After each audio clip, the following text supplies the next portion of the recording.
En esta sección vamos a ver cómo se utilizan las partículas para calcular las estadísticas que necesitamos para actualizar los pesos en la máquina de Boltzmann y lograr que memorice nuestros vectores de interés. Primero que nada, ¿a qué se le va a llamar una partícula? Bueno, en general vamos a considerar una partícula a un vector con los valores de activación de la red en un tiempo dado. Entonces la red está fija, los pesos están fijos, las conexiones, y lo único que necesitamos almacenar entonces son los valores de activación de cada una de las neuronas. Ahora, para una partícula dice que va a tener la posibilidad de modificar estos valores de acuerdo a las reglas de evolución de la red. Si lo pensamos un momento, esto nos debería de recordar cuando estábamos viendo cómo entrenar redes neuronales utilizando algoritmos genéticos. Teníamos fija la arquitectura, teníamos fijas las conexiones, pero bueno, podíamos hacer combinaciones con los valores que le asignábamos a los pesos. Entonces teníamos un montón de copias de la red, pero teníamos ahí vectores de pesos que eran los que íbamos a cruzar y mutar. En este caso, bueno, es una idea parecida, nada más que en lugar de cambiar los pesos, ahora con lo que vamos a estar trabajando son con los valores de activación. Vamos a tener fija tanto la arquitectura como los pesos asociados a cada una de las conexiones, y lo que vamos a tener es un montón de vectores que nos almacenen los valores de activación.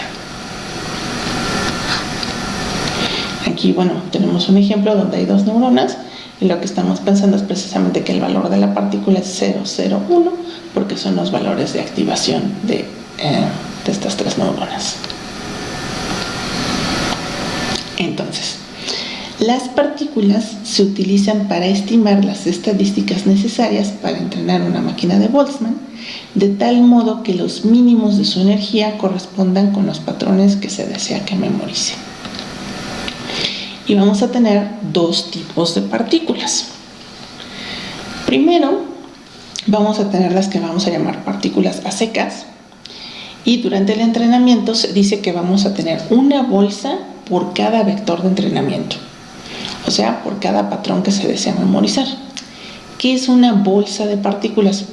Pues básicamente a tener toda una colección de vectorcitos con los valores de activación de las neuronas. Entonces, las partículas a secas son vectores que se utilizan para estimar el valor esperado del producto de SI por SJ, dados los datos que deseamos aprender. Es decir, fijando los valores de las neuronas visibles a los valores de los patrones que se desea memorizar y variando las neuronas ocultas. Entonces, a ver, ¿cómo va este proceso paso a paso? Recordemos, tenemos las neuronas visibles, que por cada vector de entrenamiento, bueno, sabemos exactamente cuánto queremos que valgan. Y aquí se empieza a entender por qué decimos que vamos a necesitar una bolsa por cada vector de entrenamiento. En la bolsa de un vector dado, todas las partículas van a tener el mismo valor de las neuronas visibles. Y lo que vamos a querer hacer es lo mismo que ya habíamos hecho anteriormente, que es decir, bueno, vamos a dejar fijos esos valores y vamos a utilizar ahora la función de activación estocástica para decidir qué sucede con los valores de las neuronas ocultas. Recordemos que tenemos que ir eligiendo una al azar y calcular el valor del cambio de energía, obtener una probabilidad, muestra si la vamos a encender o la vamos a apagar. Y como es estocástica, bueno, pues se puede entender por qué podríamos querer toda una bolsa de estas partículas. La idea es que representen la distribución de probabilidad de cada configuración de las neuronas ocultas si tenemos fijas estas. Entonces, aunque vayamos tratando de activar y desactivar, pues cada partícula se va a comportar en un momento ligeramente distinto, ¿no? Por el hecho de que es probabilista. Bueno, el otro tipo de partículas que vamos a tener es a las que se les va a conocer como partículas de fantasía. Bueno, habíamos hablado de la fase del sueño, ¿no? Y que si no estamos observando nada, entonces es como si la red estuviera soñando. Bueno, pues entonces tal vez tenga sentido que las partículas que van a modelar el comportamiento de esa parte se les llamen partículas de fantasía. Entonces estas se van a utilizar para estudiar a la red completa y poder contabilizar en promedio cuántas veces, el valor del producto, de los valores de activación para el modelo en general, sin fijar los valores de las neuronas visibles.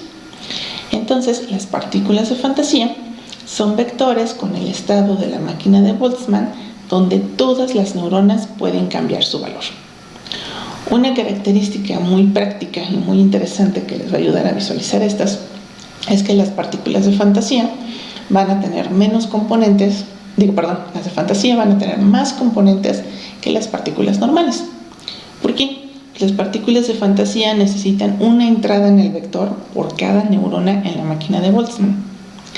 Las partículas a secas solamente necesitan entradas para las neuronas ocultas. Las visibles basta con que tengamos un vector donde recordemos cuánto deben de valer las neuronas visibles, que es básicamente el vector de entrenamiento, y lo único que necesitamos estar muestreando pues son las neuronas ocultas. Entonces recordemos esto: la bolsa tiene como identificador el vector de entrenamiento y el montón de partículas pues van a ser una colección de vectores que correspondan a los valores de activación de las neuronas ocultas. Necesitamos una bolsa por cada vector que queramos memorizar en nuestra red. Y para las partículas de fantasía, lo que vamos a tener es una colección de vectores con una entrada por cada neurona en la máquina de Boltzmann, y lo que vamos a dedicarnos a hacer con todas ellas es ir activando cada una de las neuronas para poder obtener la distribución de probabilidad para los diferentes estados posibles de la red completa.